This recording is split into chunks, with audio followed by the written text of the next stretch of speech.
मित्रों, ऐसी कोई समस्या नहीं है कि जिनका समाधान या ऐसी कोई भी तकलीफ नहीं है कि जिनका समाधान, जिनका रास्ता हमारे वेद, हमारे शास्त्रों में ना दिया गया हो। क्योंकि आज के समय में एजुकेशन यानी कि अभ्यास तो बहुत है, होना भी चाहिए। इससे हमारा खुद का जीवन भी अच्छा होता है और समाज को भी हम कुछ अपना अच्छा दे पाते हैं और समाज को भी एक नई दिशा और ऊर्जा की ओर ले जा सकते हैं।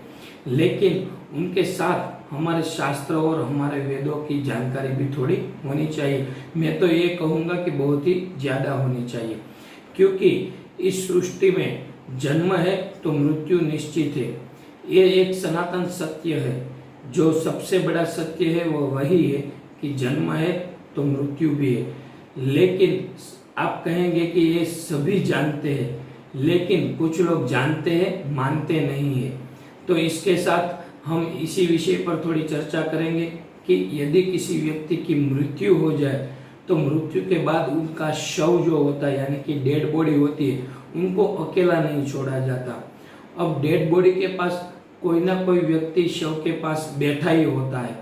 तो ऐसा क्यों है, इसके बारे में क्या हमारे शास्त्र कहते हैं और क्या हमारा धर्म कहता है, और क्यों हम शव को अकेला नहीं छोड़ते, इसी के बारे में चर्चा करेंगे। तो नमस्कार मित्रों, मैं हूँ रजनीकांत जानी। वास्तु पंडा चैनल में आप सभी दर्शकों का स्वागत है। आशा करता हूँ कि महादेव की कृपा आप सभी पर बनी रहे। मित्रों, ज्योतिष या वास्तु संबंधित किसी भी समस्या से आप पीड़ित हैं और अभी तक आपको कोई भी प्रकार का समाधान नहीं मिला है, तो स्क्रीन पर हमारा व्हाट्सएप नंबर दिया गया है, उनके द्वारा आप हमसे संपर्क कर सकते हैं। तो चलिए शुरू करते हैं। मित्रों, शुरू करने से पहले यदि आपने हमारे फेसबुक, इंस्टाग्राम और ट्विटर को फॉलो नहीं किया है तो कर सकते हो, क्योंकि हम छोटी मोटी अपडेट उधर देते रहते हैं। तो मृत्यु के बाद शव को अकेला नहीं छोड़ा जाता। हमारे गरुड़ पुराण में इसका विस्तार से उल्लेख दिया गया है। आप चाहे तो वो जानकारी ग्रंथों से भी हासिल कर सकते हैं। मृत्यु होने के बाद शव को अकेला नहीं छोड़ा जाता, उनके दो मुख्य कारण हैं। वैसे तो बहुत कारण है, लेकिन मैं कुछ कारणों की चर्चा आपके साथ करूंगा। तो सबसे पहला कारण यह है कि जब मृत्यु हो जाती है तब शरीर आत्मा छोड़ देता है। आत्मा शरीर से निकल जाती है, लेकिन शरीर रहता है।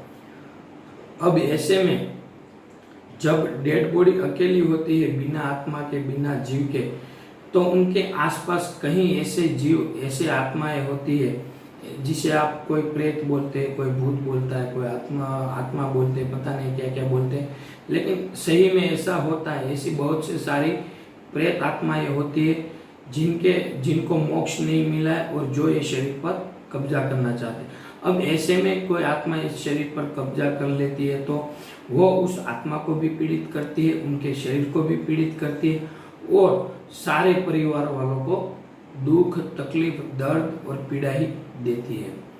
तो ये एक मुख्य कारण है जिसके कारण अगर कोई ना कोई पास होगा उस बॉडी के, उस शव के, तो बुरी आत्माएं, प्रेत आत्माएं उन शरीर में जाने से कतराएगी या फिर नहीं जाएगी। दूसरा कारण ये है, शरीर से जब आत्मा निकलती है तब उनको तुरंत मोक्ष नहीं मिलता है। वो आत्मा तुरंत नहीं चली जाती है, वो अपने शरीर के आसपास मंडराती रहती है, घूमती रहती है, और जब परिवार उसके आसपास बैठा होता है उन्हें आखिरी बार देख लेती है।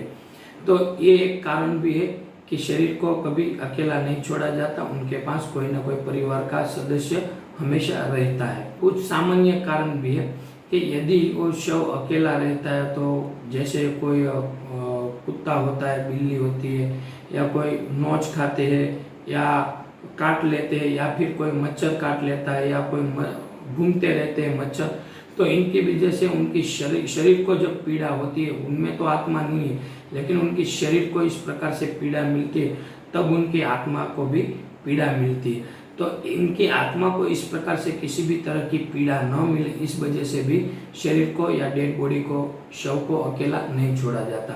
कुछ कारण ऐसे भी होते हैं कि उन कारणों में शव को श्मशान में अग्निदाह के लिए भी नहीं ले जाया जाता।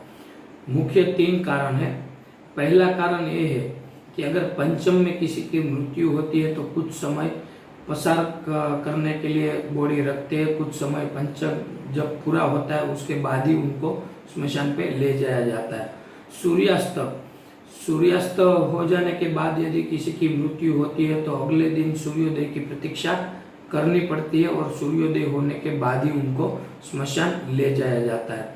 इसी के जैसा और एक कारण भी है कि यदि किसी की मृत्यु हो गई है और उनका कोई पुत्र है और वो हाजिर नहीं है तो वो मुखाग्नि देने के लिए जब तक उनका पुत्र नहीं आता तब तक भी उनको स्मशान नहीं ले जाया जाता। ये मुख्य 3 बातें, इन कारणों में शरीर को स्मशान अग्निदाह के लिए भी नहीं ले जाया जाता। ऐसे बहुत से कारण है जिसकी वजह से शव को, डेड बॉडी को अकेला नहीं छोड़ा जाता और इनकी विस्तार से जानकारी आपको गरुड़ पुराण में मिल जाएगी। जो पक्षीराज गरुड़ और भगवान विष्णु के बीच वार्तालाप हुई है उनका पूरा उल्लेख उनमें आपको मिलेगा। तो मित्रों, ये कुछ जानकारी थी जो मैंने आपको दी है। यदि आपको ये जानकारी समझ में आई है, आपके जीवन में उपयोगी है, तो इस जानकारी को कृपया लाइक कीजिए, शेयर कीजिए और आप चाहते हो कि ऐसे ही जानकारी हम आप तक पहुंचाते रहे तो हमारे चैनल को जरूर सब्सक्राइब कर दीजिए। और मित्रों, ज्योतिष संबंधित या वास्तु संबंधित किसी भी समस्या का समाधान आपको चाहिए और किसी भी समस्या से आप पीड़ित है और अभी तक आपको समाधान नहीं मिला है तो स्क्रीन पर हमारा व्हाट्सएप नंबर दिया गया है, उनके द्वारा आप हमसे संपर्क कर सकते हैं। और साथ में आप हमें इंस्टाग्राम, फेसबुक और ट्विटर पर भी फॉलो कर सकते हैं क्योंकि छोटी मोटी अपडेट हम वहां देते रहते हैं। आज के लिए इतना ही। जय श्री महाकाल, धन्यवाद।